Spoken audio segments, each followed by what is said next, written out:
It's real, not a conspiracy. Steven Nerayoff giving us a dark outlook here on what went down with Ethereum and the government. And I can't confirm all of this, but what I do know is Steven was very close to the founding and launching of Ethereum. He was a close advisor. I'm sure all of you have heard his tapes.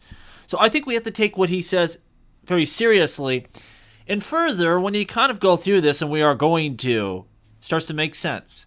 Because you hear Charles and other people say, well, it's not reasonable that Joe Lubin could bribe Jay Clayton and Hinman and all these other government officials.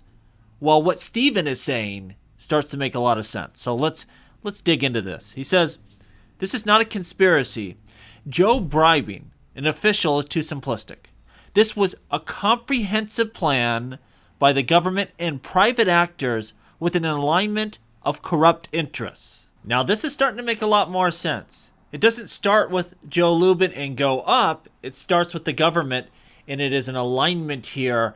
And I've even heard a lot of Bitcoin maxis claim that Ethereum is actually a government operation in a lot of ways. And what would be their motivation? Well, Steven gets into it. Let's set the record straight. The Dow report, free pass, and then going after Ripple is really part of a bigger plan here. As for Ripple, the government, banks, Consensus, and Ethereum all wanted to replace it, but couldn't catch them in a fair fight, so they had to do the Dow report free pass and lawsuit.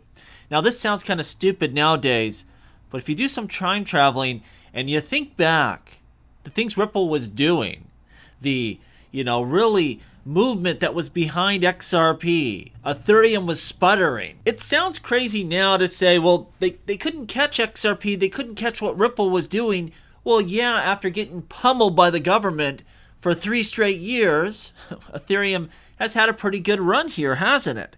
But it wasn't always like that. If you look at the pricing of the XRP token alone in comparison to Bitcoin and Ethereum before, it ain't like it is today. They did a number on us, and Steven's getting into why. What was the overall objective?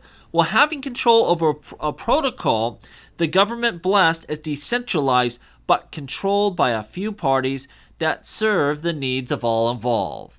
What do we hear all the time? Oh, consensus for XRP Ledger. That's not really cryptocurrencies. It's all about proof of work, because then the miners and the participants, they own the network, they run the network. What happened? How much control did the miners have of the Ethereum blockchain?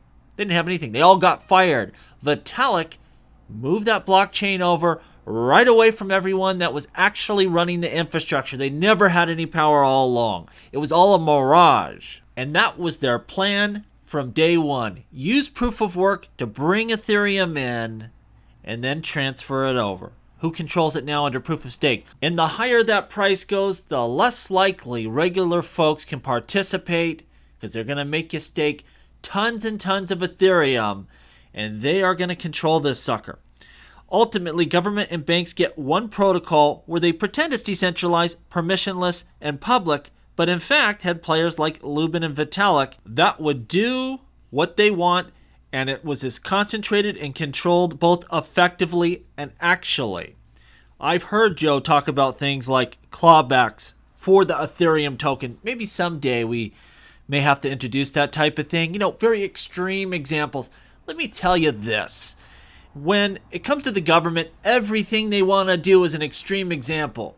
We think in our minds, wow, some really dangerous person out there, we need to stop him. No, every single little issue is extreme for the government, and if you give them that power, they will utilize it without blinking an eye. We're going to get that someday with Ethereum. And once Ethereum does that, it's the number one altcoin.